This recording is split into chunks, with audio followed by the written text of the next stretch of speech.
There was once a rule that every naval officer in the Pacific believed to be absolute. When a warship is hit enough times, it dies.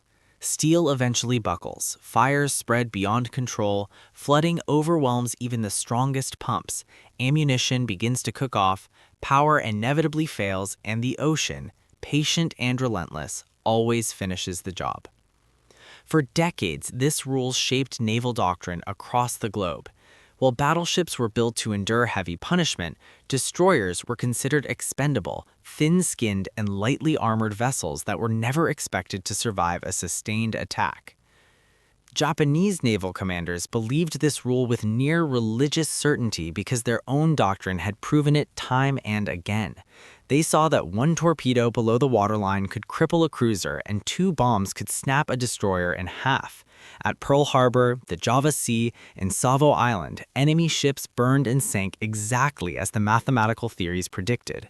To the Imperial Japanese Navy, once a ship was hit hard enough, survival was no longer a question of courage, but a matter of simple mathematics where fire plus flooding equaled an inevitable loss.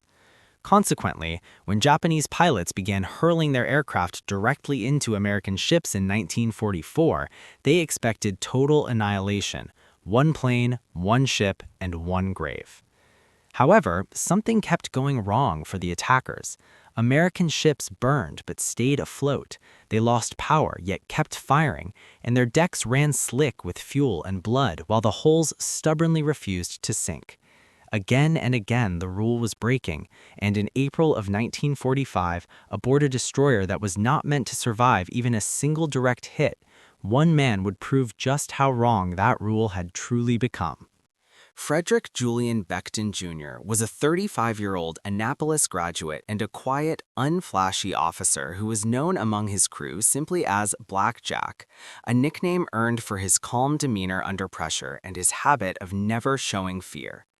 He commanded the USS Laffey, Destroyer 724, a vessel that displaced just 2,100 tons and was barely longer than a football field, with armor measured in mere fractions of an inch. If battleships were the castles of the sea, the Laffey was little more than a wooden fence. By 1945, the Pacific War had reached its most violent phase. The United States had shattered Japan's fleet and seized island after island, and they now stood at the gates of Okinawa, which was the final stepping stone before reaching the Japanese home islands. Japan knew what was coming next, and with only the invasion remaining, they turned to their one final weapon: the Kamikaze. These were young, barely trained pilots ordered to crash their bomb-laden planes directly into American ships with no hope of return and no chance of escape.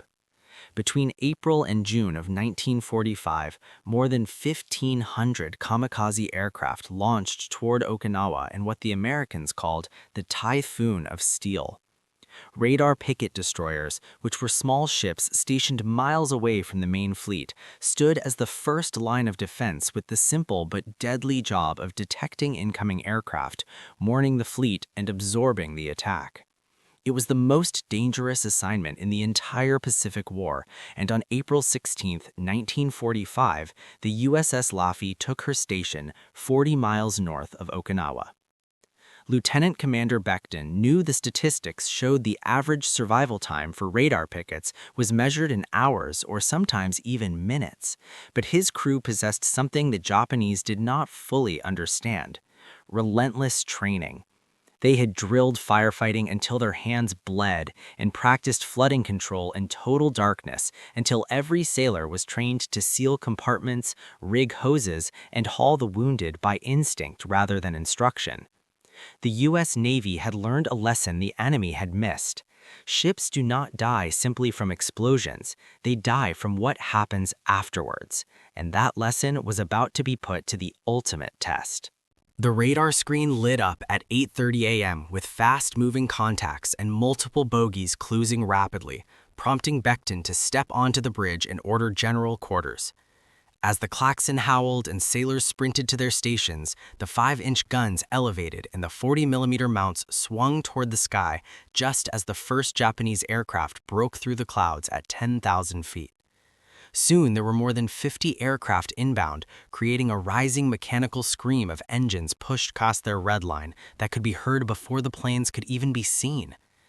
At 6,000 yards, the gunners opened fire, causing shells to burst in black puffs until one plane disintegrated mid-air and another exploded short of the ship, yet the rest kept coming.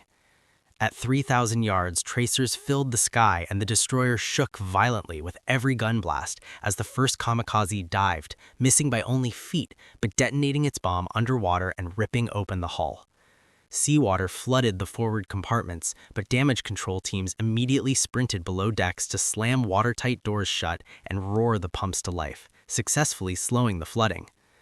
Then the second plane hit with a direct impact amidships, causing fire to erupt instantly as aviation fuel poured across the deck like liquid flame. Men were thrown into the air, the ship lost power, and thick smoke blinded the bridge, yet Becton shouted for them to keep firing even as a third aircraft crashed into the aft gun mount and killed the entire crew. A fourth plane slammed into the stock, and a fifth tore through the fantail until, within minutes, the Laffey became a floating inferno. 6 planes had hit. 2 bombs had exploded and 1 torpedo had detonated beneath her keel, causing the ship to list as ammunition cooked off with sharp metallic cracks. Paint peeled from the bulkheads and temperatures below deck reached over 1,000 degrees. Yet even as another aircraft dived from 1,500 yards, the gunners tracked him manually without power or stabilization. They fired, and the plane exploded just 50 feet off the starboard beam, raining burning wreckage across the deck and causing more fires and casualties. By this point, 32 sailors were dead, 71 were wounded, every gun but one had been knocked out, and the bridge was partially destroyed. At this moment, by every rule of naval warfare, the USS Laffey should have been sinking, and any other navy likely would have lost her already. But something extraordinary was happening. As fires broke out, sailors attacked them instantly without orders or hesitation, with hoses snaking through smoke-filled corridors and men being replaced within seconds of passing out from the heat. Flooded compartments were isolated, counter-flooding stabilized the list, and whenever a hose was severed or a pump failed, sailors appeared with replacements to fight not as individuals, but as a unified system. When a final Kamikaze made its dive, the last operational gun fired at point-blank range and the aircraft disintegrated only 20 yards from the bridge. Silence finally followed after 80 minutes of continuous attack, and as the sky cleared, the USS Laffey was burning from bow to stern with a twisted deck and a punctured hull, yet she remained afloat, operational, and alive. Only after the final fire was extinguished did Becton allow himself to sit down, knowing his destroyer had survived the most concentrated kamikaze attack endured by any Allied ship in the entire war. The shock of the event traveled far beyond the smoke rising from the Laffey's deck as Japanese intelligence intercepted reports of American ships surviving multiple suicide strikes. Commanders were deeply confused because their math no longer worked. They believed one plane was supposed to sink one ship, but now it was taking 5, 6, or sometimes 10.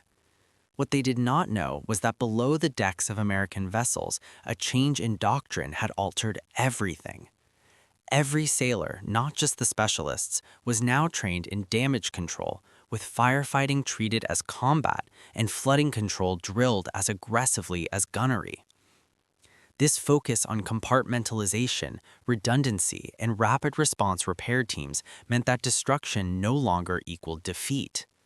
At Okinawa alone, U.S. Navy crews saved more than 100 ships that would have sunk under pre-war standards, and at Leyte Gulf and Santa Cruz, carriers absorbed hits and contained fires that once would have doomed them. The Japanese never solved the puzzle, believing instead that the Americans were simply building stronger ships, when in truth, they were building stronger sailors. By the war's end, analysts concluded that damage control, rather than armor or firepower, had become the decisive factor in naval survival, effectively rewriting the rule. Ships do not sink when they are hit, they sink when their crews give up, and American crews never did. The USS Laffey eventually limped home to be awarded the Presidential Unit Citation, while Lieutenant Commander Frederick Becton received the Navy Cross for his extraordinary heroism. 32 of his crew never returned, most of whom were only 19 or 20 years old. Farm boys from Iowa, dock workers from New York, and students who had learned through endless drills how to save a ship under fire. Becton continued his naval career and eventually retired as a rear admiral, rarely speaking of that day, though the lesson he lived became a permanent part of naval doctrine.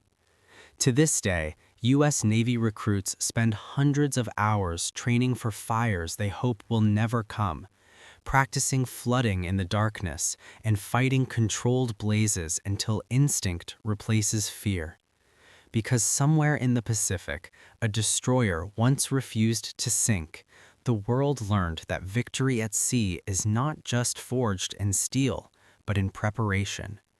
We remember Frederick Julian Becton Jr. and the 273 men of the USS Laffey because they deserve to be remembered for a story of courage that refused to be silenced by the waves.